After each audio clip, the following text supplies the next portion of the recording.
Atenção! Começa agora uma teleaula de inglês do ensino médio. Você vai assistir a teleaula de número 36. Bons estudos!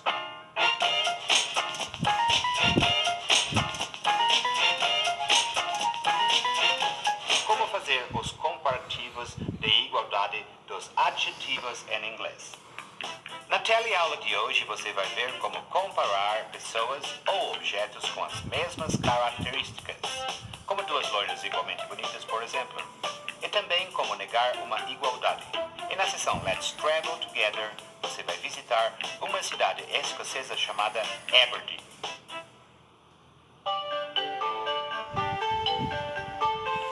Yes, Mr. Arnold. We have very good hotels in Salvador. I think you will like the Vatapá Hotel and the Praia Azul Hotel. Yeah, the Praia Azul Hotel is as beautiful as the Vatapá Hotel. Price? The Vatapá Hotel is not as expensive as the Praia Azul Hotel. The Praia Azul Hotel is as comfortable as the Vatapá Hotel. Which one do you prefer? Okay, Mr. Arnold. I will make the reservations for the Vatapá Hotel. Yeah, thank you. And have a nice trip to Brazil, huh? Bye-bye. Ô, Júlio, o Mr. Arnold preferiu ficar no Hotel Vatapá? Preferiu. Mas o que você falou pra ele que preferiu o Vatapá do que o Praia Azul? Porque, olha, os dois hotéis são na mesma praia. Os dois têm o mesmo conforto, têm a mesma qualidade.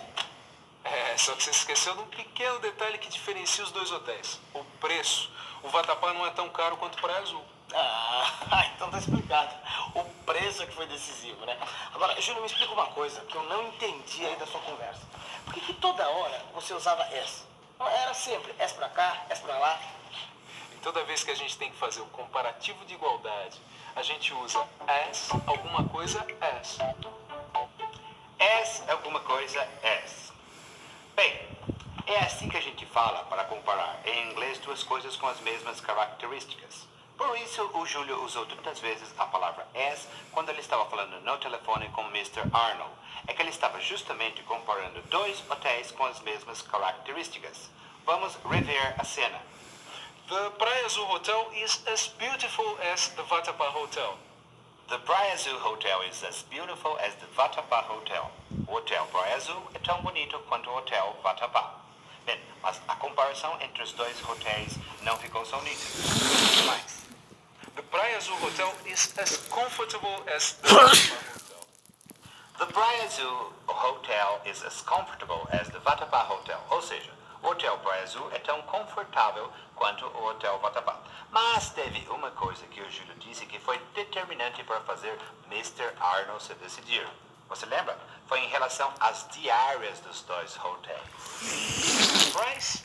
The Vatapá Hotel is not as expensive as the Praia Azul Hotel. The Vatapá Hotel is not as expensive as the Praia Azul Hotel. Ou seja, o Hotel Vatapá não é tão caro quanto o Hotel Praia Azul.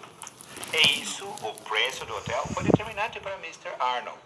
Bem, mas nós não estamos interessados em diárias de hotéis. Nós estamos interessados em comparar, em inglês, duas coisas com as mesmas características. Por exemplo, quando o Júlio disse que um hotel era tão bonito quanto o outro, ele falou: The Vatapá Hotel is as beautiful as the Praia Azul Hotel.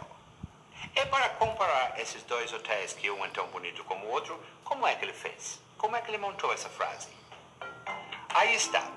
Para comparar dois objetos, duas coisas, ou mesmo duas pessoas com as mesmas características, você deve proceder dessa forma.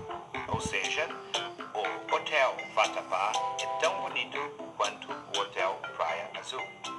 E quando nós comparamos duas coisas que não têm as mesmas características, como por exemplo as diárias dos dois hotéis, em que um hotel era mais caro quanto o outro, como é que nós fazemos? É muito simples. Nós adicionamos um not a essa frase. Aí está. The Vatapá Hotel is not as expensive as the Praia Azul Hotel. Ou seja, o Hotel Vatapá não é tão caro quanto o Hotel Praia Azul.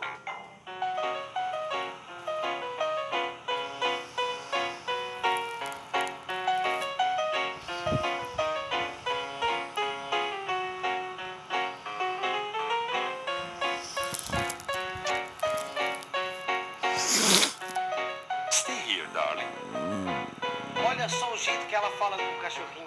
Stay here, darling. Fica aqui, querido.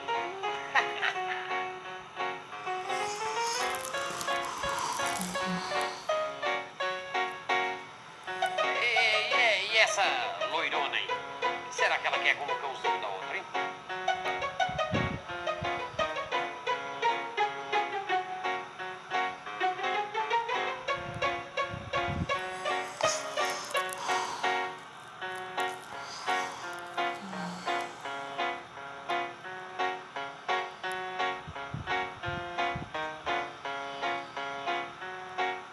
Police, help!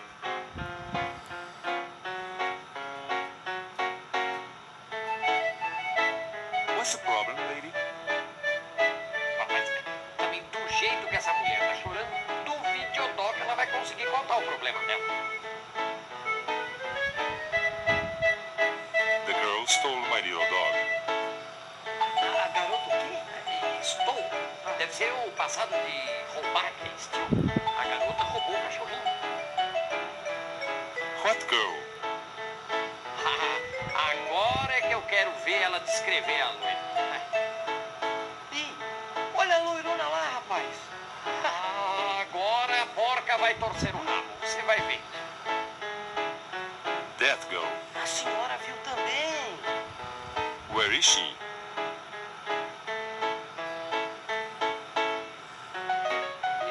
Mas o que é isso? Agora tem duas loiras idênticas. Which one? O guarda quer saber qual das duas roubou o cachorrinho. I don't know. Bom, e se ela não sabe, como é que fica? Se eu fosse o guarda, eu prendia as duas. E agora, hein? Qual das duas é a ladra? This girl? Or that girl? I don't know. Nem ela sabe.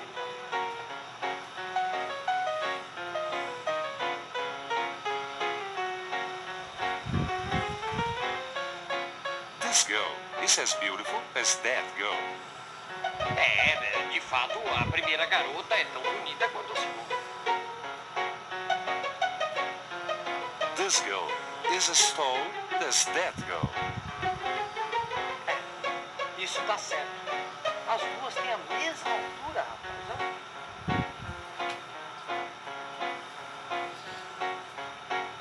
This girl is as elegant as that girl. E as duas são muito elegantes.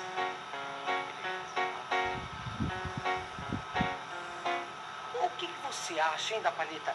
A ladra é a garota 1 ou é a garota 2, hein?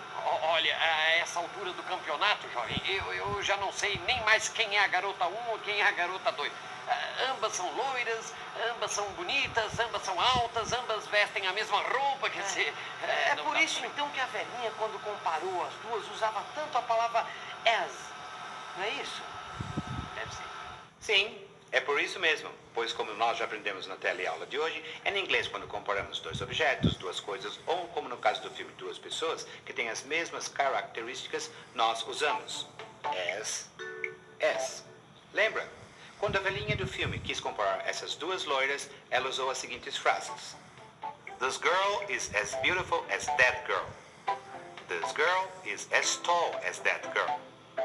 This girl is as elegant as that girl. Ou seja, as duas têm as mesmas características. Uma é tão bonita, tão alta e tão elegante quanto a outra. Bem, e para comparar essas duas que têm as mesmas características, você sabe o que aquela desesperada senhora fez, não sabe? Usou o verbo to be, as, um adjetivo e as novamente.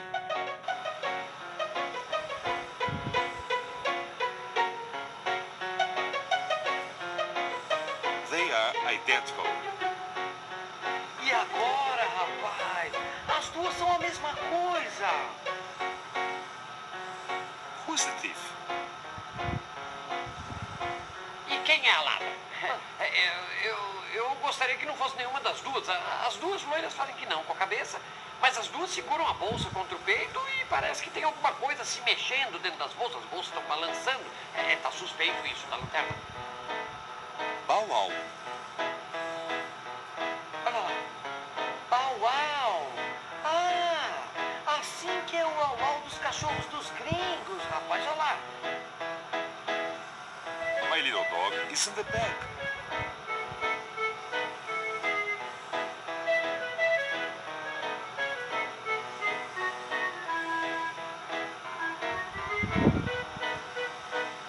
Look, the little dogs are identical. Isso eu também percebi. Olha, os dois cachorrinhos são idênticos.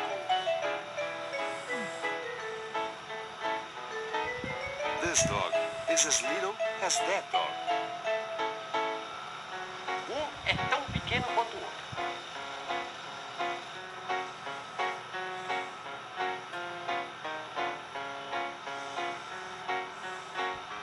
This dog is as beautiful as that dog. Da mesma forma que são igualmente bonitos.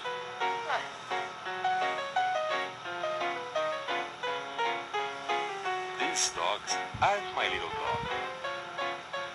E o da lanterna? Nenhum dos dois cachorrinhos é dela. Bow Wow.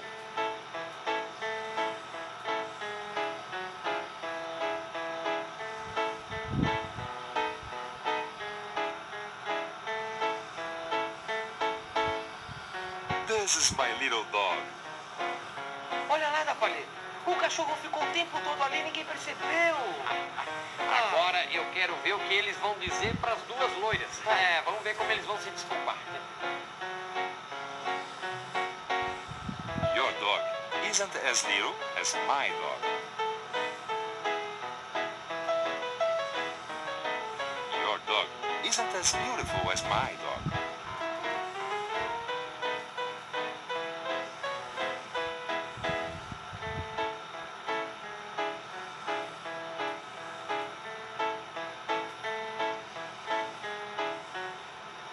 Bom, o filme tava muito bom, mas chegou a hora do nosso passeio pelo mundo. A gente vai voar até a Escócia. Então, já apertou os cintos? Let's travel together!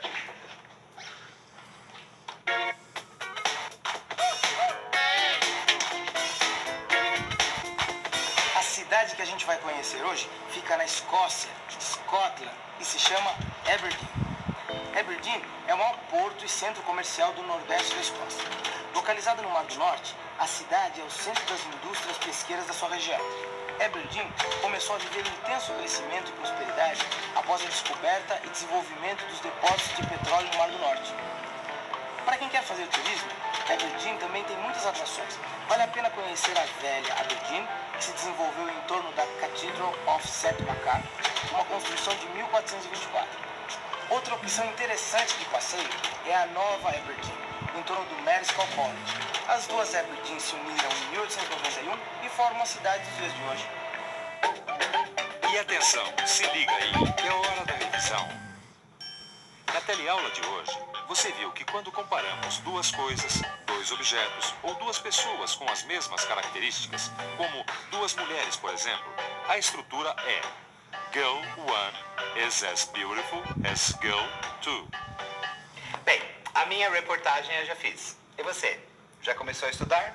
Então essa é uma ótima hora para você abrir o livro e começar a fazer exercícios, tá ok? Combinado? Então até a próxima aula.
Atenção! Começa agora uma teleaula de inglês do ensino médio. Você vai assistir a teleaula de número 37. Bons estudos!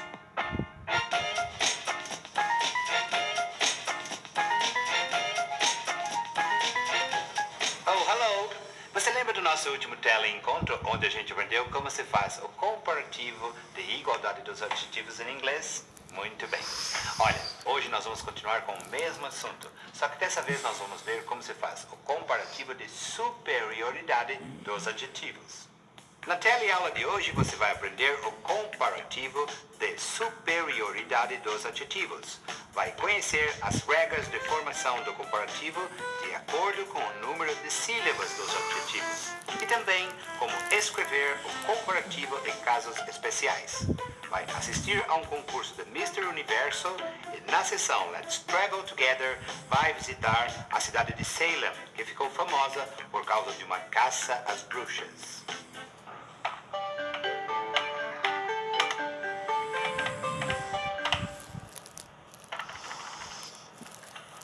Excuse me.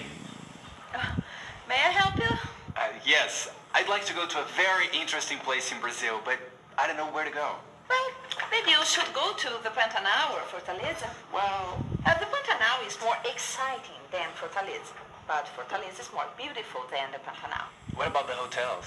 The hotels in Fortaleza are more comfortable than the hotels in the Pantanal, but the hotels in the Pantanal are cheaper than the hotels in Fortaleza. I don't know. Is it possible to fly to the Pantanal and to Fortaleza at the same time?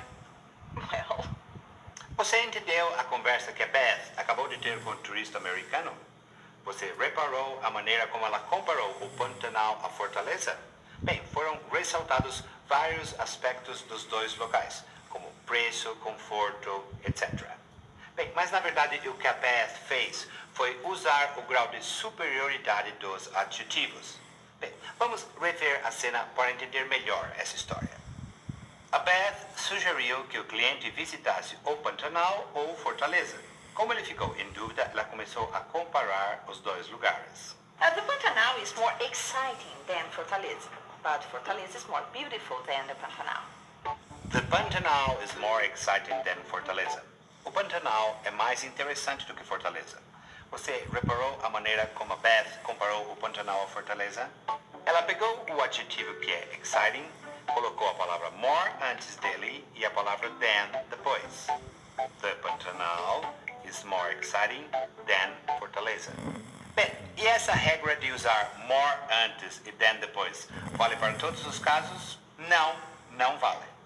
Essa regra vale para adjetivos com duas ou mais sílabas. Como, por exemplo, quando a Beth usou o adjetivo comfortable para descrever quais hotéis são mais confortáveis, os do Pantanal ou os de Fortaleza. Vamos rever. The hotels in Fortaleza are more comfortable than the hotels in the Pantanal. Os hotéis de Fortaleza são mais confortáveis do que os hotéis do Pantanal. Como o adjetivo comfortable tem mais de duas sílabas, ele ganhou um more antes e um than depois. Agora, como será que fica o caso dos adjetivos que têm duas sílabas ou menos? Bem, isso a própria Beth já nos mostrou.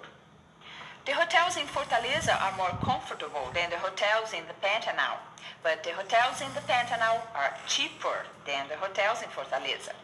Você reparou na diferença agora? O adjetivo usado foi cheap, que quer dizer barato. Como ele tem menos de duas sílabas, eu não pude usar o more antes dele. Eu tive que acrescentar, então, ER. Ou seja, o comparativo de cheap é cheaper. E isso foi feito acrescentando um ER no final do adjetivo.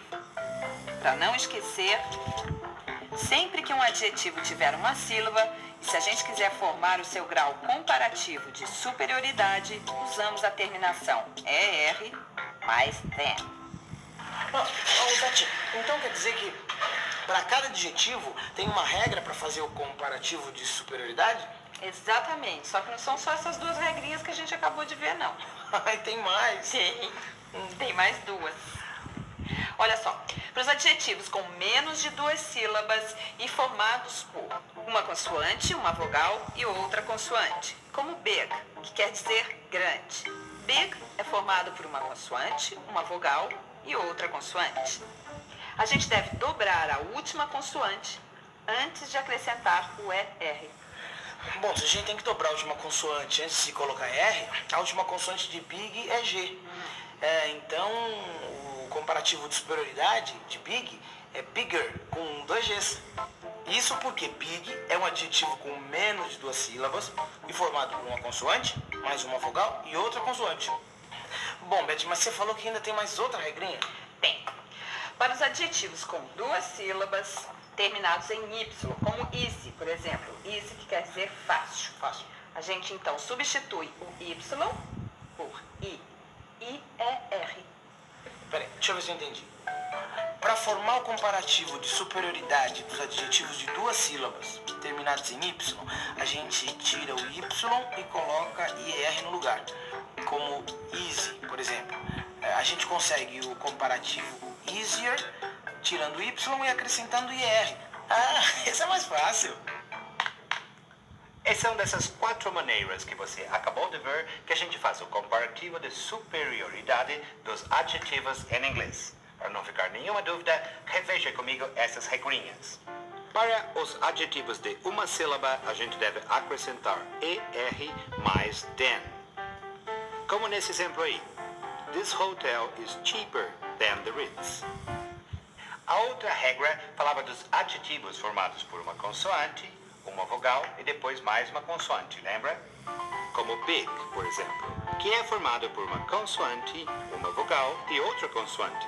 Nesses casos, a gente deve dobrar a última consoante antes de acrescentar a terminação ER. Tem também uma regra para os adjetivos de 2 sílabas terminados em Y, que é o caso de easy, um adjetivo de 2 sílabas terminado em Y. Nesse caso, a gente tira o Y e acrescenta IER. E por fim, vamos ver como funciona o comparativo de superioridade para os adjetivos de 2 ou mais sílabas. Como o adjetivo beautiful, por exemplo. Nesse caso, é só acrescentar more antes do adjetivo e than depois. Se eu disser que Betty é mais bonita do que Alice, então eu digo Betty is more beautiful than Alice.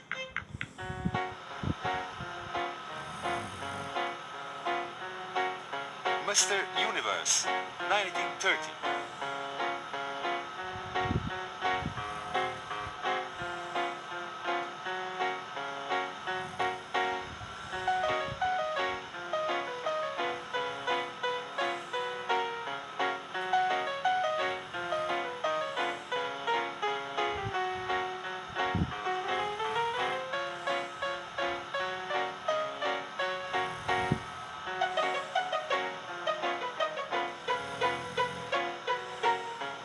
Who will be Mr. Universe 1930?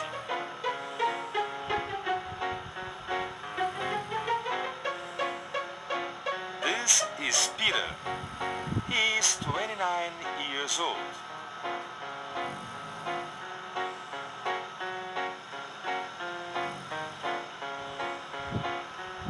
And this is Paul. He is 25 years old. Não tem nem o que esperar, né? Pra mim, o mais musculoso é o que vai ganhar, óbvio. Sei não, viu? Olha, nem sempre músculo é força. Pra mim, o magrinho é que tá com tudo.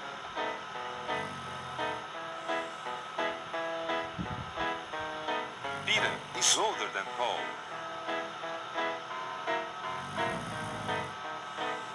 But Paul is more intelligent than Peter. Sim, mas o concurso é de força ou de inteligência? Eu acho que nesse caso, os dois contam.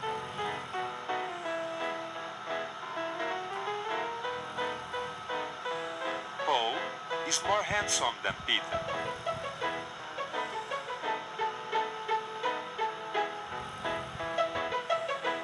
But Peter is stronger than Paul.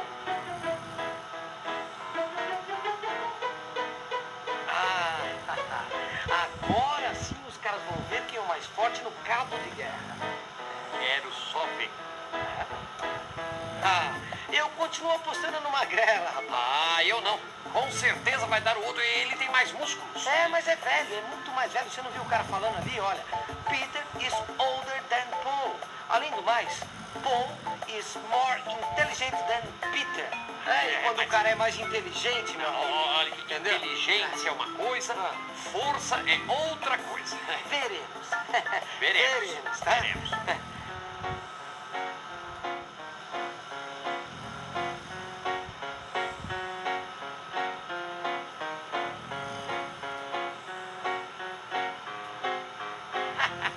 Ah, não te disse que o Peter ia ganhar? Ah, ganhou. And now, Mr. Universe 1913. What?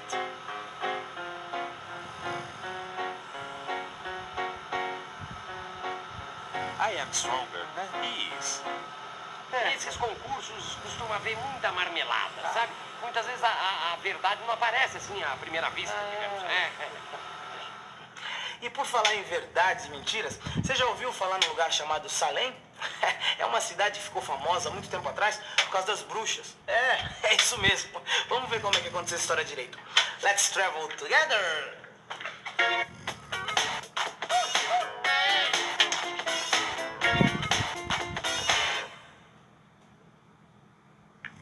A cidade de Salem fica no estado de Massachusetts e ficou conhecida em todo o mundo quando foi cenário de uma grande perseguição às bruxas. Corria o ano de 1692. E tudo começou quando duas moças começaram a ter um estranho comportamento. Uma junta de autoridades locais as examinou e concluiu que estavam sob encantamento. A população local reagiu à notícia e por causa disso, muita gente acabou sendo presa acusada de bruxaria. 6 meses depois, 90 pessoas já tinham sido enforcadas, 100 aguardavam julgamento e outras 200 estavam sob acusação.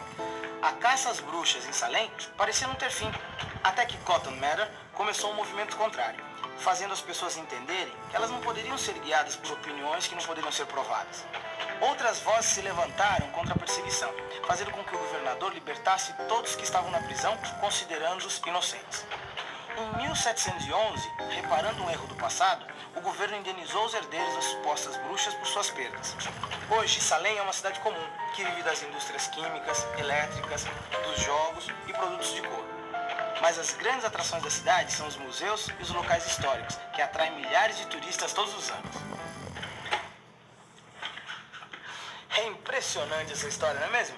É incrível como as pessoas fazem coisas terríveis, movidas pelo medo ou por boatos. Bom, mas isso daí é outro assunto. O que eu estou interessado mesmo é na revisão da nossa teleaula de hoje, que vai começar agora. E atenção, se liga aí, que é a hora da revisão. Na teleaula de hoje, você viu como é o comparativo de superioridade dos adjetivos. Para os adjetivos de uma sílaba, acrescenta-se ER mais DAN. Para os adjetivos de duas sílabas terminados em Y, deve-se tirar o Y e acrescentar IR DAN. Já para os adjetivos formados por uma consoante, uma vogal e outra consoante, como big, por exemplo, a gente deve dobrar a última consoante antes de acrescentar a terminação ER. E por fim, você viu que o comparativo de superioridade para adjetivos com duas ou mais sílabas, a gente escreve a palavra more antes do adjetivo e than depois. Até a próxima então. See you. Bye bye.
Atenção!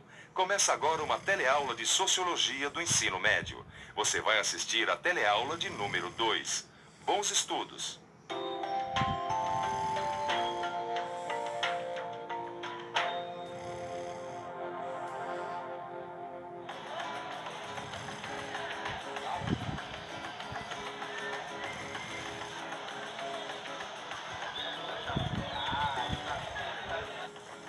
Sabe que eu tô gostando de trabalhar aqui na feira? Essa coisa de estudar as relações sociais faz com que eu queira saber mais sobre as pessoas, seus costumes. Ai, Ju. Me saque. Agora eu entendi esse seu interesse sociológico na feira. Ih, mãe, não é nada disso não. A Misaki é só minha amiga. E depois a gente é muito diferente. Diferente como? Eu sou descendente de italianos. Meus avós vieram da Itália, certo? Ela é japonesa. Eu sou católico, ela é budista. Eu como com garfo e faca, ela come com 2 palitinhos. Eu gosto de arroz com feijão, ela gosta de arroz com peixe cru. Isso porque vocês têm culturas diferentes. Não, mas a Misaki é muito mais culta que eu. Então você acha que a Misaki tem mais cultura que você? Muito mais. Ela já leu muitos livros. Além do que ela fala 2 línguas, português e japonês. E você acha que você tem mais cultura que o Washington? Bom, eu acho que sim. O Washington nunca foi na escola. Será que isso não tá certo? Será que cultura é só o que a gente aprende estudando? Ou todo mundo tem cultura? Cícera, o que é cultura para você? Cultura, para mim, eu acho que é estudar, assim, a arte de onde você mora. Da produção de conhecimento do homem. Os costumes, o modo que ele vive é a cultura. Você acha que todo mundo tem cultura? Claro. Mesmo as pessoas analfabetas têm cultura. Não. Você tem cultura? Eu tenho, um pouco, mas tenho. Eu acho que eu tenho a minha maneira de ser. Nesta teleaula, vamos entender o que é cultura e como ela é transmitida dentro de uma sociedade. Vamos ver que todo mundo tem cultura e que ela é composta de símbolos, de valores e de crenças compartilhadas no mesmo ambiente social. Cada cultura tem suas normas e seus costumes e muitas vezes o que é aceito numa sociedade não é bem visto em outra. As normas culturais, no entanto, não são imutáveis e os seres humanos adaptam suas tradições e regras de conduta ao longo do tempo. Cultura. Todo mundo tem uma? Algumas pessoas falam de cultura quando se referem à literatura, música, dança, artes. Quer dizer, parece que só tem cultura quem estudou, né? Mas cultura também é isso, ó. Porque tomate também é cultura? É. Meu pai, seu avô, Francesco, me ensinou a escolher o melhor tomate para fazer o molho que a nona dele ensinou para minha nona, que ensinou para minha mama, que ensinou para mim e que um dia vou ensinar para os meus netos. Entendi. Cultura é como se fosse um tipo de herança. Uma herança social que se recebe e se passa através do tempo, de geração em geração. E aí? Como estou? Deixa eu ver. Sapato social, calça social, camisa social. Eu imagino que você esteja indo para algum evento social. Marcos, eu estou indo buscar patrocínio para o nosso bloco de carnaval. Entendi. Então, o costume nesse caso é usar terno, não é? Isso. Seria mal visto se fosse uma reunião de calção e camiseta, mesmo sendo mais confortável. A nossa cultura adotou o terno como norma para certos tipos de trabalho. Isso, as normas e os costumes sociais são regras seguidas pela maioria das pessoas de uma mesma sociedade.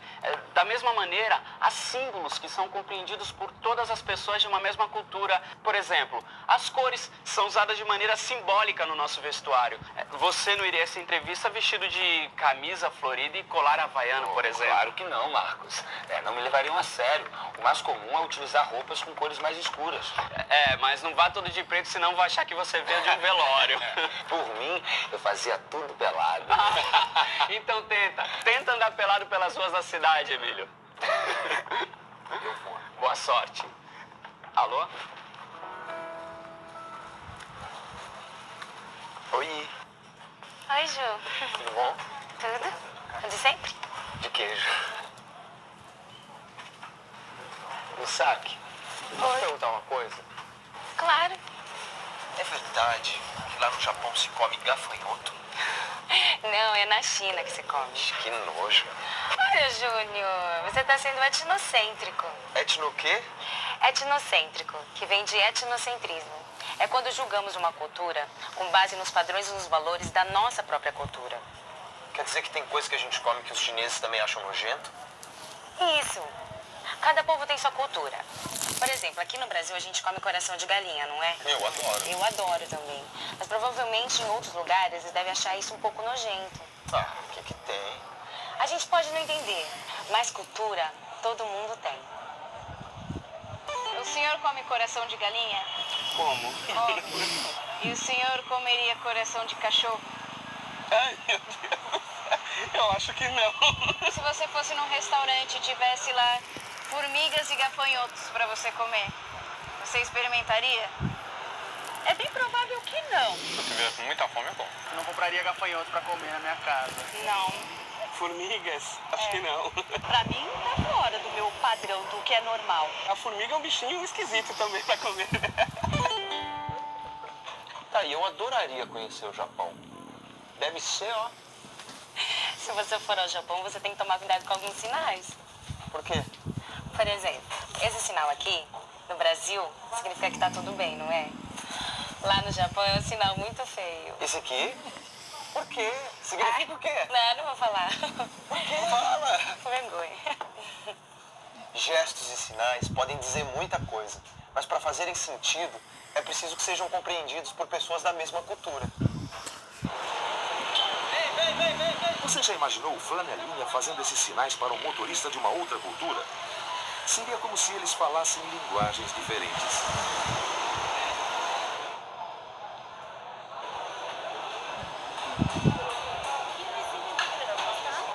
Obrigada.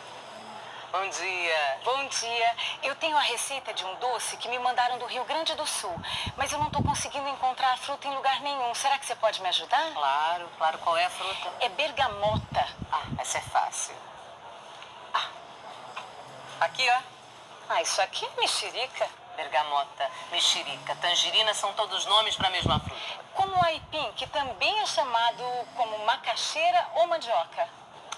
O Brasil é um país tão grande e tão cheio de culturas que, dependendo da região, a mesma comida tem nomes diferentes. Dependendo da região, mudam as tradições, as roupas típicas e o sotaque. Então, vai levar uma dúzia de bergamota. Muito bom!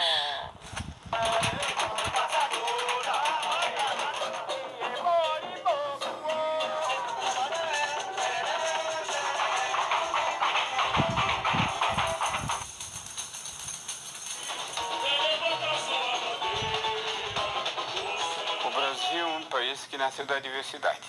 Não era um deserto humano antes da chegada dos portugueses. Tínhamos sociedades indígenas, vieram os portugueses, os africanos escravizados, as grandes imigrações dos vários países da Europa e da Ásia. E o Brasil é isso. Esse encontro de vários povos, de várias civilizações, de várias culturas.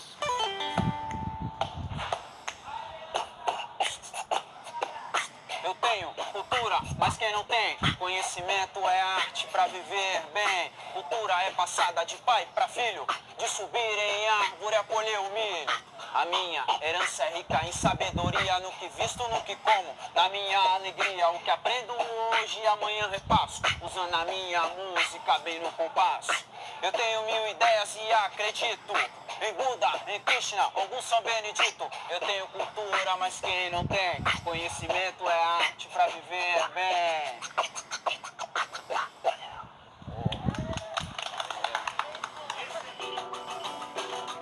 Os brasileiros têm o costume de se cumprimentarem com beijos. Em São Paulo, beija-se no rosto uma só vez. No Rio de Janeiro, 2. No Sul, 3. Em outras culturas, como por exemplo a russa, os homens também se beijam no rosto. No Japão, as pessoas se cumprimentam apenas inclinando o corpo para a frente. Bom, Misaki, obrigado pelo pastel. De nada.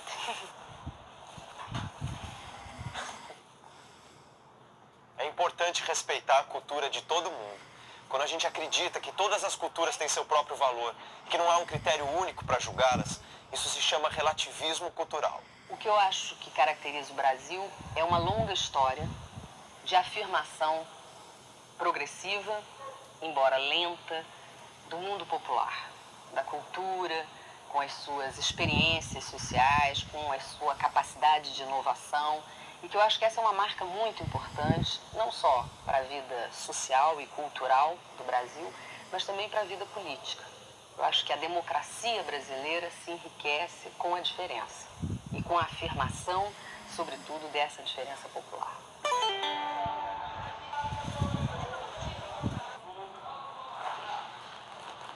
Para vivermos em sociedade com suas normas e costumes, é importante que haja cooperação. Cooperação é a capacidade de estabelecermos uma vida em sociedade a partir de algumas regras comuns, por mais diferentes que as pessoas sejam umas das outras. Cooperação é também solidariedade, que é um traço comum em todas as culturas.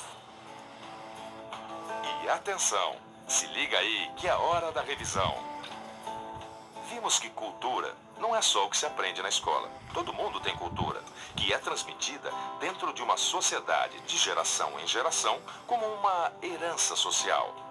Parte dessa herança são símbolos e linguagens compreendidos por todos os membros de uma mesma comunidade.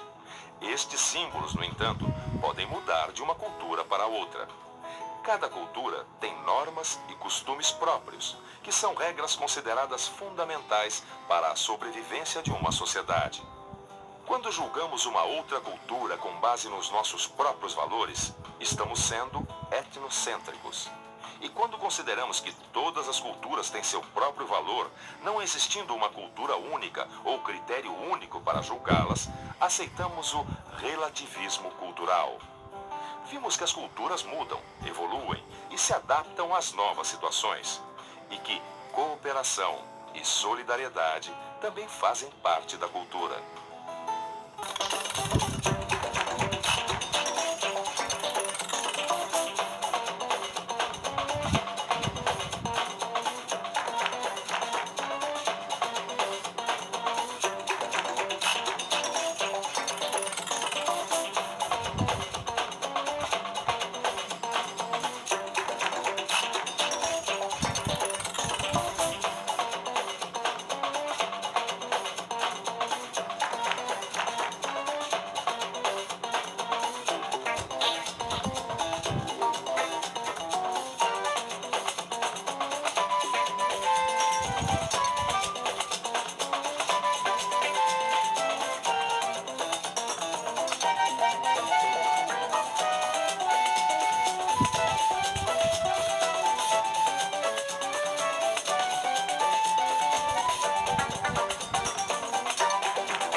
Atenção!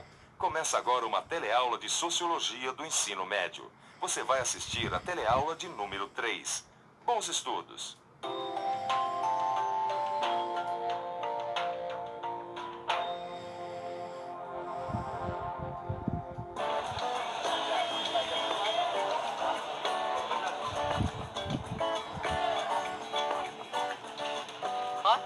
Eu não vejo a hora de chegar o dia da votação.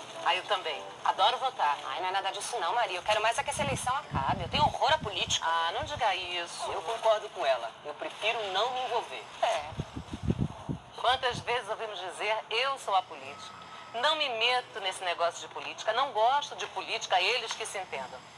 Mas é importante que todos nós possamos agir politicamente e expressar diretamente a nossa vontade. Só assim podemos fazer valer nossos direitos. Mãe! Oi? Nós fomos lá. Eu e o Washington acabamos de tirar nosso título de eleitor. Muito bem, meninos. Agora nós estamos prontos para votar e cumprir nossa obrigação de cidadão. Cumprir uma das obrigações, né, meu filho?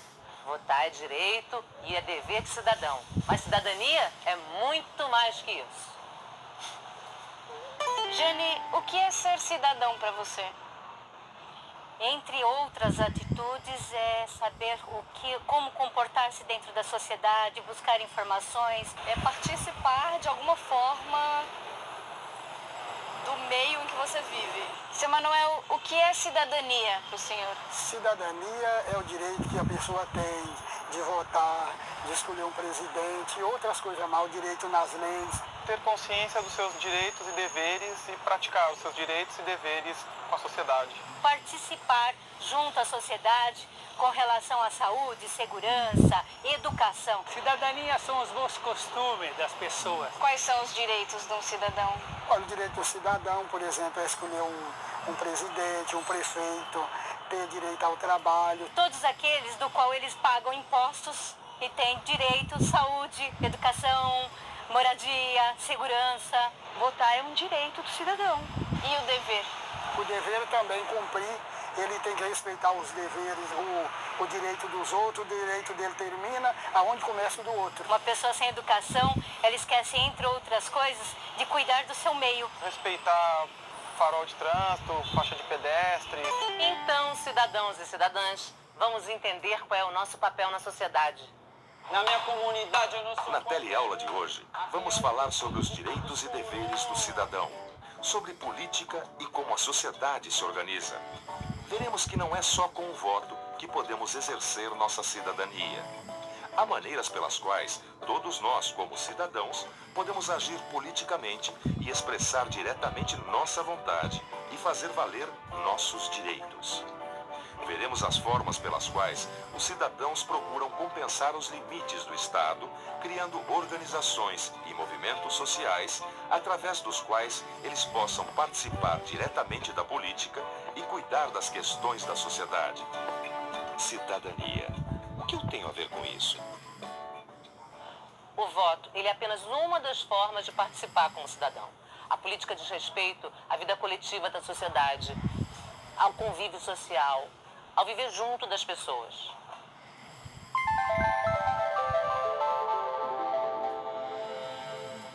Política. A palavra política vem de polis, a cidade-estado grega que serviu de berço à democracia. Desde a Grécia Antiga, usa-se essa palavra para referir-se aos assuntos que dizem respeito à cidade, isto é, ao Estado. A ideia de Estado surge na Grécia Antiga, a partir da polis, a cidade-estado, associação política dos homens. O Estado é a forma mais conhecida de associação política e, com a modernidade, ele passa a ser semelhante em grande parte do mundo pela forma do Estado-nação.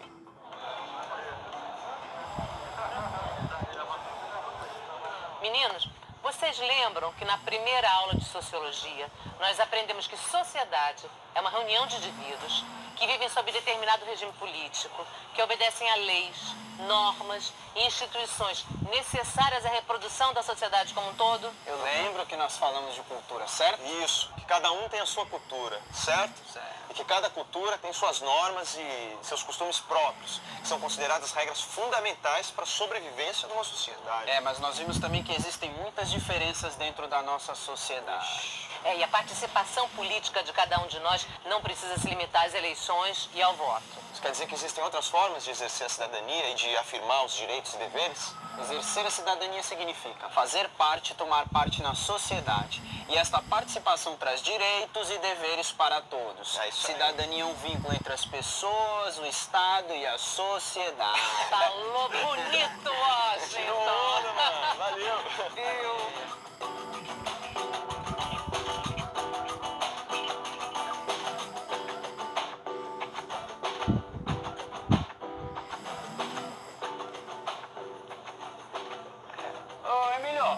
Eu tô há um tempão pra te perguntar, de onde você tirou essa frase? Um por todos e todos por um. Eu já escutei ela algumas vezes, mas é que eu não sei de onde é que vem. Vem desse livro aqui, Marcos. Os Três Mosqueteiros, de Alexandre Dumas. Eu quero ler. Os Três Mosqueteiros narram as aventuras de 4 homens da guarda da França. Eles eram amigos inseparáveis, Marcos, e lutavam com suas espadas pelo rei Luís XIII. Ainda bem que hoje em dia nós temos outras armas para defender nossos direitos, né? Isso é, hoje em dia as coisas não são mais resolvidas à base do duelo de espadas, né? Nossas armas são mais pacíficas, como o voto, por exemplo.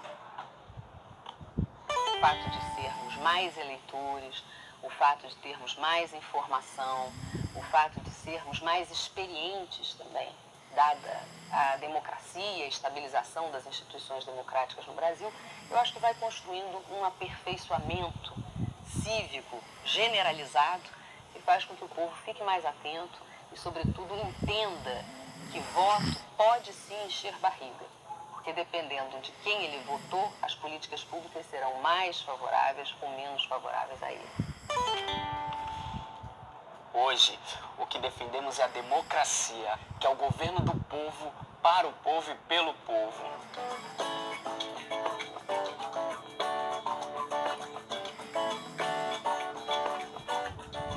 Em uma democracia, o poder do Estado é dividido em 3 poderes: legislativo, executivo, judiciário, cada qual exercendo uma função diferente: a de elaborar leis, a de aplicar as leis e a de julgar conforme estas leis.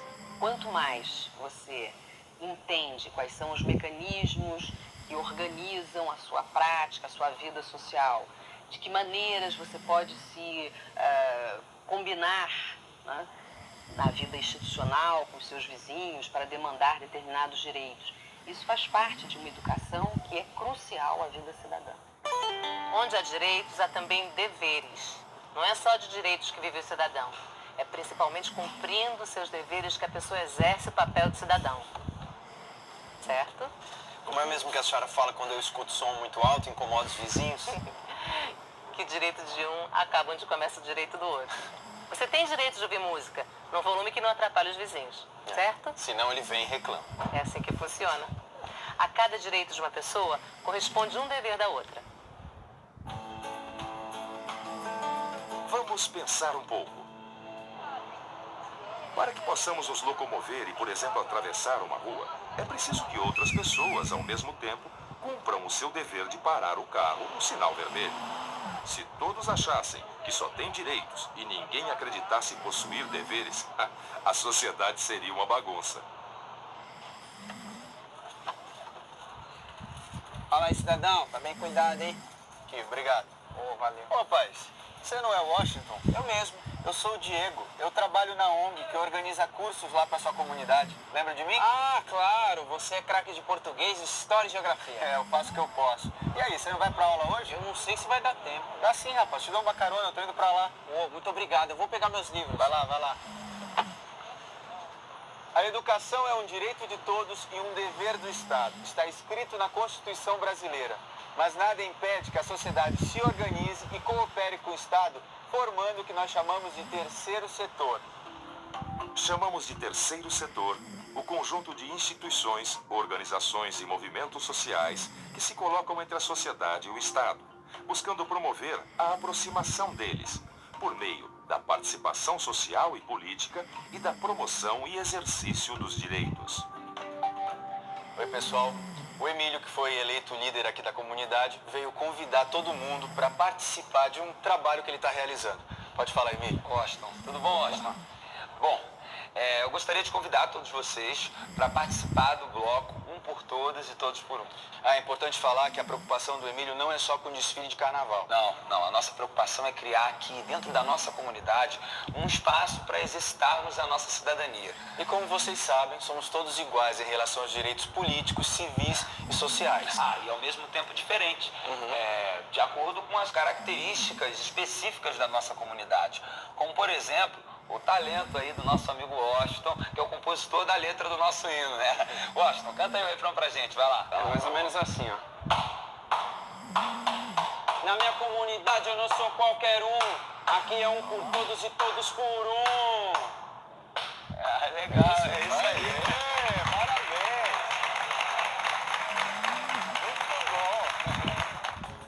E atenção, se liga aí que é a hora da revisão. Na teleaula de hoje, vimos que a cidadania é um vínculo entre as pessoas, o Estado e a sociedade, e que a melhor maneira de exercermos a nossa cidadania é participar. Compreendemos que esta participação traz direitos e deveres para todos, e que o exercício de nossos direitos depende também do cumprimento dos nossos deveres. Vimos o que é política e a importância que ela tem na vida das pessoas e como a sociedade pode se organizar em instituições para auxiliar o Estado na resolução dos problemas de todos. A isto chamamos de terceiro setor. Ser cidadão de um país não é só ter seus direitos reconhecidos pelo Estado. É também reconhecer as práticas sociais e culturais que fazem com que nós nos sintamos como membros de uma sociedade. Também é ter consciência de que devemos participar da construção e da evolução dessa sociedade, exercendo a nossa cidadania. É isso aí, cidadãos. Até a próxima teleaula.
A escola pode estar distante, mas as aulas não. Por isso, o governo de São Paulo criou um aplicativo online de aulas com chats para todos os estudantes da rede pública de ensino durante a quarentena. O acesso à internet é gratuito e você ainda pode assistir às aulas ao vivo nos canais digitais da TV Cultura. Baixe o aplicativo e estude.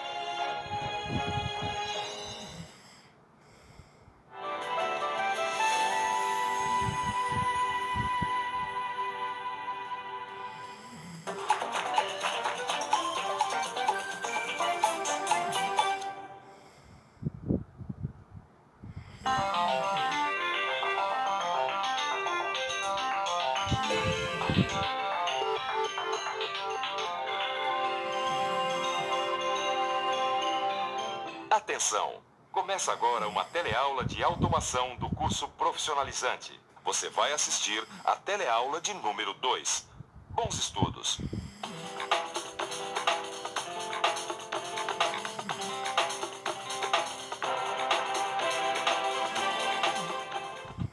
Oi, tudo bem?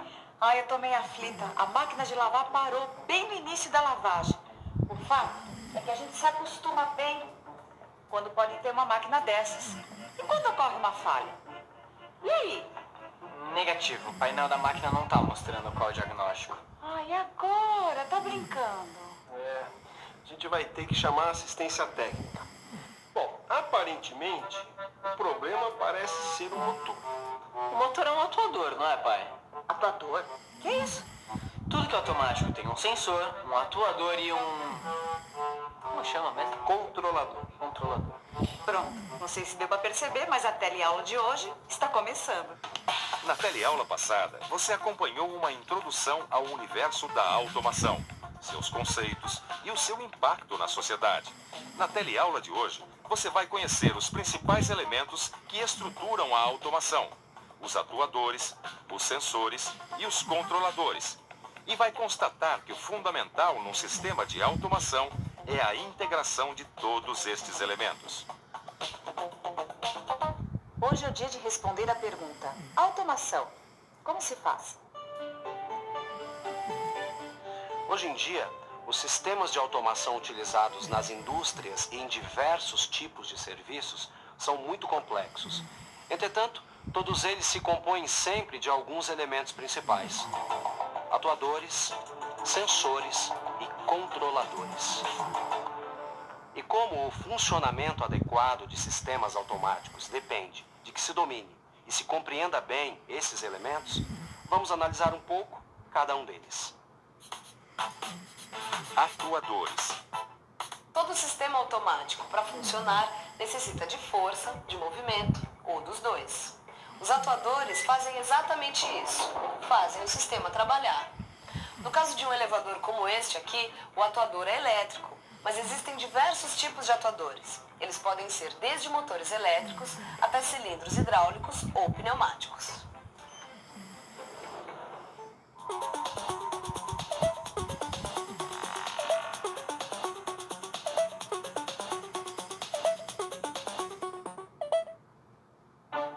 Oi, tudo bem? Hoje eu tô aqui nesse consultório de dentista. É que eu tô fazendo um tratamento e quero aproveitar a ocasião para mostrar como nós estamos cercados pela automação por todos os lados. A cadeira que a gente senta no consultório de dentista, por exemplo, ela precisa de um atuador para que possa ser ajeitada na melhor posição. Nesse caso, é um atuador elétrico. Mas não é apenas a cadeira. A broca também possui um motor pneumático, que é um atuador. O famoso motorzinho. Viu como estamos cercados pela automação por todos os lados? Pronto, agora é só esperar assistência técnica. Mas agora eu fiquei interessada. Como se faz a automação, afinal? Quer dizer que o motor da máquina de lavar é esse atuador que vocês estão falando? Exatamente. No caso, é um motor elétrico. Mas existem outros tipos de atuadores que não são elétricos, né, pai? Isso mesmo. Existem atuadores pneumáticos, quer dizer, funcionam com ar comprimido. Essa bomba de ar aqui, por exemplo, ela é um atuador? Não. Os cilindros pneumáticos usados nas indústrias funcionam com ar entrando e gerando movimento e força. Essa sua bomba, que na verdade se chama compressor, ela gera ar comprimido que é usado no sistema pneumático. A utilização do ar como forma de transmissão de energia há muito tempo é usada pelos seres humanos. Os cilindros são elementos que exercem força e movimentos lineares por meio da pressão e vazão aplicadas no êmbolo. Para controlar a força, velocidade e direção de qualquer atuador, é necessário um sistema de válvulas pneumáticas. Além dos atuadores pneumáticos e elétricos, existem também os hidráulicos, como por exemplo os macacos hidráulicos. Mas agora vamos voltar a nossa atenção sobre outro elemento importante no sistema de automação. São os sensores. Bem, além dos atuadores que fazem o sistema trabalhar, existem também os sensores, que são importantes porque eles detectam como se fossem capazes de sentir uma propriedade particular do processo a ser controlado. Por exemplo, no caso deste elevador, este sensor aqui não permite que a porta se feche sobre o corpo de uma pessoa e existe ainda um outro sensor que não permite que o elevador trabalhe com sobrecarga.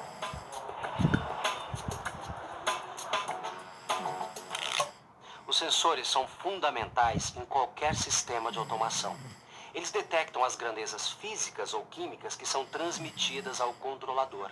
Esta sala, por exemplo, está equipada com um sensor de presença para controle da iluminação. Toda vez que uma pessoa entra, as luzes se acendem. A sua bicicleta, por exemplo, ela tem um sensor que detecta a rotação das rodas. Esse sensor envia um sinal elétrico para o velocímetro que indica a velocidade, mas pode indicar outras coisas também, como distância percorrida, calorias queimadas, tempo de percurso. Quer dizer que a gente nem percebe, mas está cercada por atuadores, sensores. Claro, esses dispositivos fazem parte do nosso cotidiano.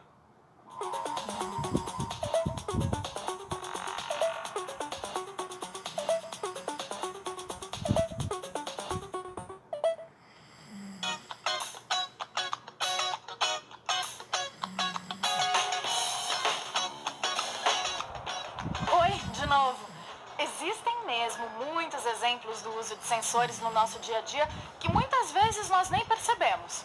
A porta do metrô, o ar-condicionado, sistemas de vigilância, tudo isso utiliza sensores. E eu tô aqui, nessa farmácia, pesquisando e mostrando para você como nós estamos cercados pela automação, por todos os lados. Uma balança como essa faz uso de uma célula de carga, que transmite um sinal elétrico proporcional ao peso da pessoa para um indicador ou display, que mostra a sua massa em quilograma. Esse sensor aqui não está muito bem calibrado, não. O sensor, dessa forma, detecta o valor de uma grandeza, seja física ou química, e transmite o sinal para o elemento que controla o sistema de automação. E aí surge justamente este terceiro elemento, que comanda o atuador, verifica o estado do processo pelos sensores e faz o sistema funcionar, o controlador. Vamos falar sobre ele. Controladores. Se eu entendi, é o controlador que dá as ordens. Esse é um modo de falar. Mas pode-se dizer que o controlador tem a função do cérebro nesse esquema. Na máquina de lavar roupa, por exemplo, ele controla os ciclos da lavagem. Olha, aqui um exemplo manual. Para fazer o furo na parede, eu tenho que usar os meus sentidos, não é? Sim. Então, eu uso os meus olhos e o meu tato como sensores. O meu cérebro processa esses sinais e comanda a ação dos meus braços. Ou seja, o cérebro é o controlador. Claro que numa indústria esse sistema que foi manual é automatizado. Certo. Eu acho que eu estou começando a entender esse esquema da automação. Vamos dizer, no sentido figurado, claro, que os atuadores seriam os braços de uma pessoa, os sensores, o sentido, como a visão, o tato, e os controladores, o cérebro, que comanda tudo. Esse é um modo simples de entender o que está em jogo num sistema de automação. Claro que a comparação com o ser humano é só um exemplo. A nossa complexidade é muito maior, muito mais cheia de variáveis do que num sistema automatizado. Realmente, podemos dizer que o controlador de um processo industrial funciona mesmo como um cérebro. Ele vai receber sinais de entrada por meio dos sensores e botoeiras. E após o processamento, o controlador emite sinais de saída para que os motores funcionem, para que os cilindros se movimentem ou mesmo para que sinalizem o estado da máquina. Tudo de acordo com a programação que define a sequência de funcionamento do processo. Em relação aos controladores, é bom ter em mente que eles podem ser de vários tipos. Pode ser um computador, pode ser um circuito lógico ou elétrico ou pneumático. E também pode ser um CLP, ou seja, um controlador lógico programável. O CLP, ou Controlador Lógico Programável, é uma espécie de computador para uso industrial. Como o próprio nome sugere, trata-se de um sistema com memória programável para armazenamento e execução de instruções de controle industrial para ser aplicado em diversos tipos de processos. Ele lê as entradas, executa o programa e comanda as saídas, controlando assim o processo de forma cíclica. Vamos pensar um pouco. Bem, nós vimos que qualquer sistema de automação possui alguns elementos indispensáveis: os atuadores, os sensores e os controladores. São esses dispositivos que fazem o sistema funcionar. E eles podem tanto estar numa mesma máquina, como separados fisicamente. Mas o mais importante mesmo é a integração entre eles, o trabalho que realizam em conjunto para que tudo funcione bem. É isso aí. É assim que são feitas as automações. A maioria dos sistemas de automação utilizados, por exemplo, na indústria automobilística, na indústria petroquímica, nos supermercados e em outros serviços, é extremamente complexa. No seu livro de estudos, você vai ver com detalhes as diversas formas de automação industrial, como os diversos controles, a entrada e a saída dos sinais nos controladores e muito mais. Agora, eu acho bom a gente dar uma revisada nesse assunto. E atenção, se liga aí que é hora da revisão. Na teleaula de hoje, você viu que os sistemas de automação possuem uma estrutura onde se encontram alguns elementos fundamentais: os atuadores, os sensores e os controladores, e constatou que o importante numa automação é justamente a perfeita integração entre todos esses elementos do sistema. Opa, chegou a assistência.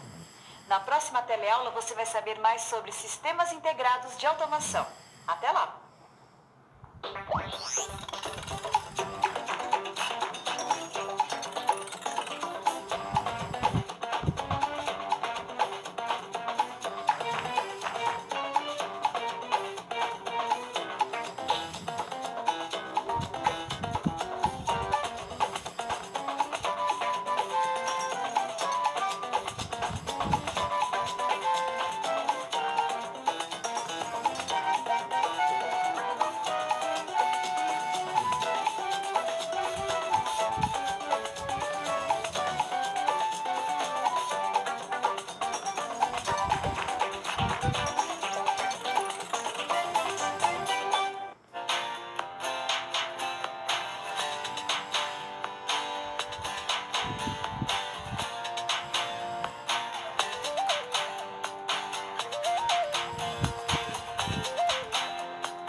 Notícias falsas são publicações que viralizam nas redes sociais, imitando um formato jornalístico, com o objetivo de desinformar o público, ocultando a sua autoria. Primeiro, é necessário olhar a autoria. Tem o nome da pessoa, alguém escreveu, ela é assinado, né? A outra coisa é ver se esse conteúdo faz parte de um veículo de comunicação.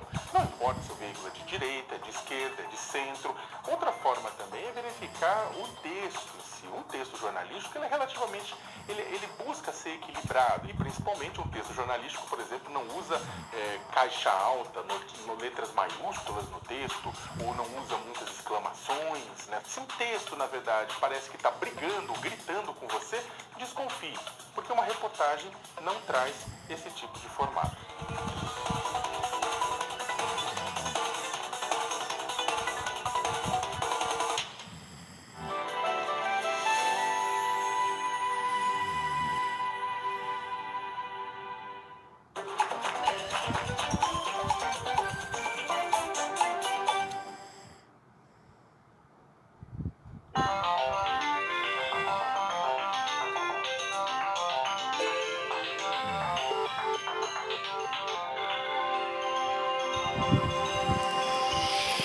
Atenção! Começa agora uma teleaula de automação do curso profissionalizante. Você vai assistir a teleaula de número 3. Bons estudos!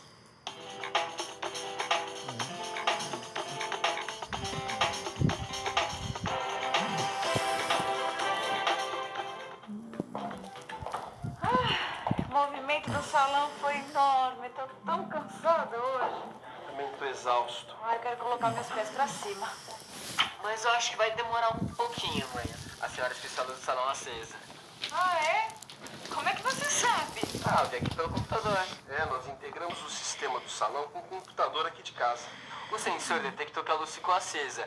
Isso ficou registrado no computador lá do salão. E como tá tudo conectado... Até a luz? Luz acesa, portas fechadas, alarme ativado, tudo aquilo que o computador do salão registrar, a gente vê daqui. E dá pra apagar a luz por aí? Ainda não, mas a gente tá trabalhando nisso, né, pai? Essa é a próxima etapa do processo de integração do sistema.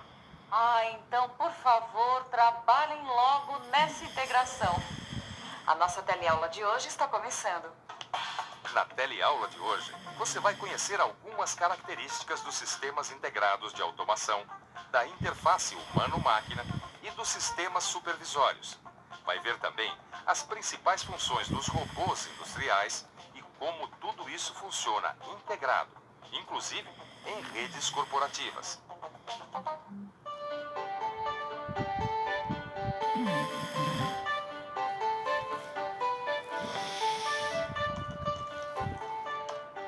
Estes dois computadores estão ligados em rede.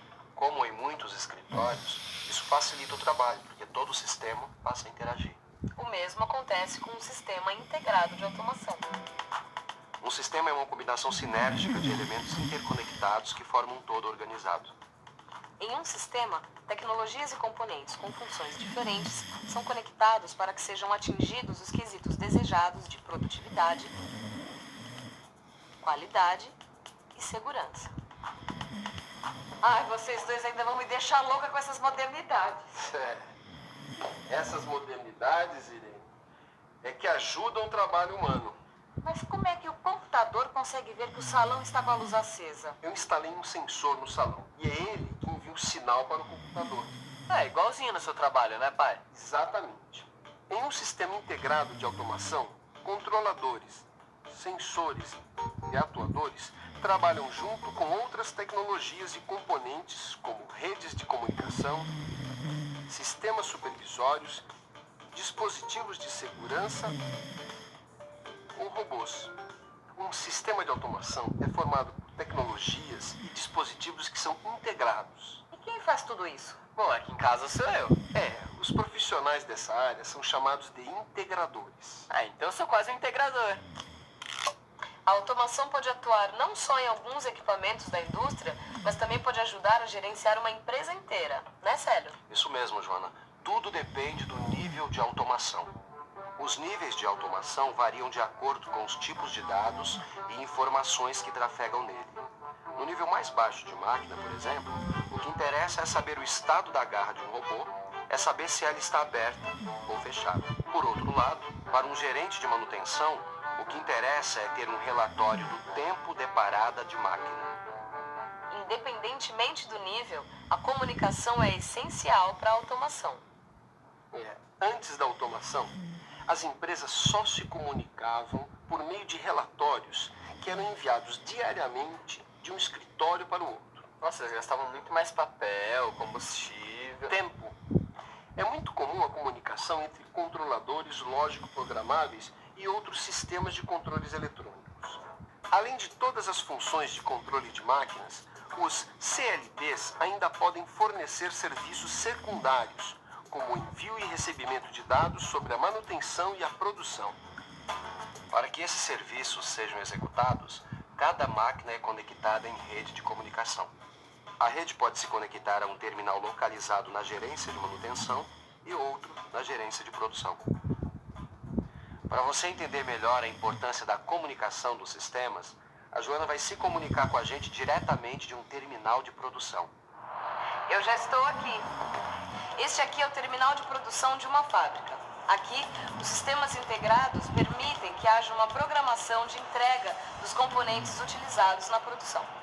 O terminal da produção envia pedidos para que um número específico de peças seja produzido.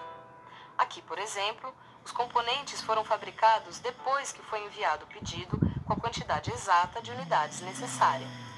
Um terminal de produção também recebe relatórios de cada célula da fábrica.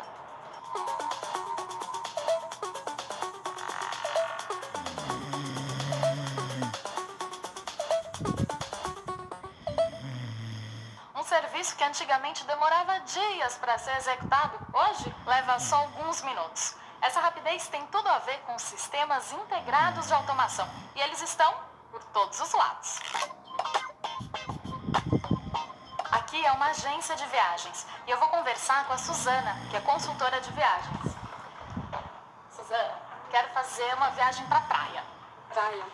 Talvez Fernando de Noronha. Nesse teu sistema aqui, você reserva o avião, o hotel, City Tour. Já dá para fazer tudo isso aqui no computador? Aqui mesmo eu faço a emissão dos bilhetes e você já embarca somente com a sua emissão, que é um bilhete online, né?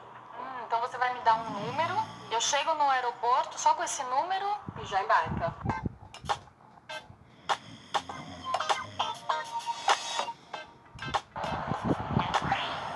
Oi, eu tenho uma reserva no meu nome. Documento, por favor?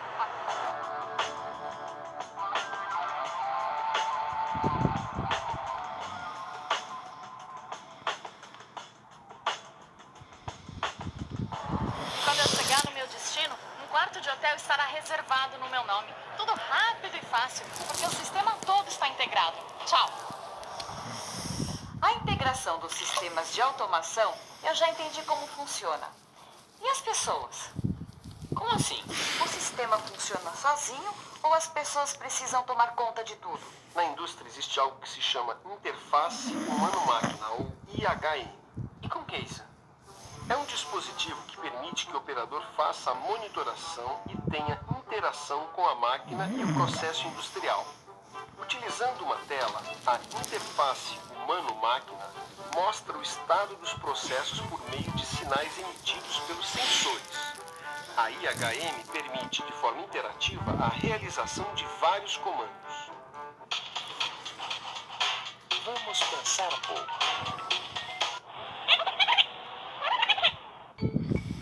Pelo que eu entendi até agora, um sistema integrado de automação é uma combinação sinérgica de elementos interconectados que formam um todo organizado. Nesse todo, tecnologias e componentes com funções diferentes trabalham juntos, conectados. Então, controladores, sensores e atuadores podem interagir com outras tecnologias e componentes como redes de comunicação, robôs, dispositivos de segurança, outros controladores, IHMs, sistemas supervisórios e até mesmo se integrar com a rede corporativa. Tudo sob a responsabilidade dos integradores. A automação tem vários níveis. Agora, uma coisa é certa. Com o desenvolvimento da tecnologia de automação, os sistemas foram integrados desde o nível sensor e atuador, passando pelo nível corporativo e atingindo a comunicação global com o uso da internet. Mas como a produtividade, a qualidade e a segurança foram beneficiadas com a integração dos sistemas? Como ficou a interação com os sistemas? E as informações? Será que a atuação dos robôs modificou muito os meios de produção? Ai, o que eu queria mesmo era ter um robô desses lá no salão de beleza. Claro, ele podia varrer o chão, atender as clientes, servir um café. Apagar a luz. Será possível fazer um robô desses? Possível é, mas os robôs desse tipo são mais ligados ao uso doméstico e não correspondem ao que é de verdade um robô industrial como aqueles que eu trabalho.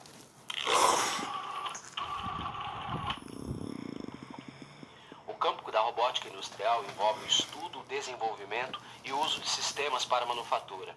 Na indústria, os robôs são usados para soldagem, pintura, montagem, movimentação de cargas, fundição, inspeção de produtos. No entanto, a maioria dos robôs utilizados na indústria estão envolvidos em operações de soldagem, principalmente na soldagem a ponto e na soldagem a arco elétrico. Estes robôs aqui, instalados nesta célula de manufatura, são máquinas flexíveis, porque se adaptam a diversos tipos de tarefas. O técnico só precisa alterar o seu programa e, em seguida, realizar um teste para verificar o bom funcionamento do robô para a nova tarefa. Ah, entendi. É como uma receita de bolo. A gente dá a receita para o robô e ele executa a tarefa. Existe um planejamento da tarefa. As instruções são inseridas no controlador do robô. Depois disso, o programa é executado e testado passo a passo. A trajetória da ferramenta é ensinada diretamente sobre o processo via painel de operação.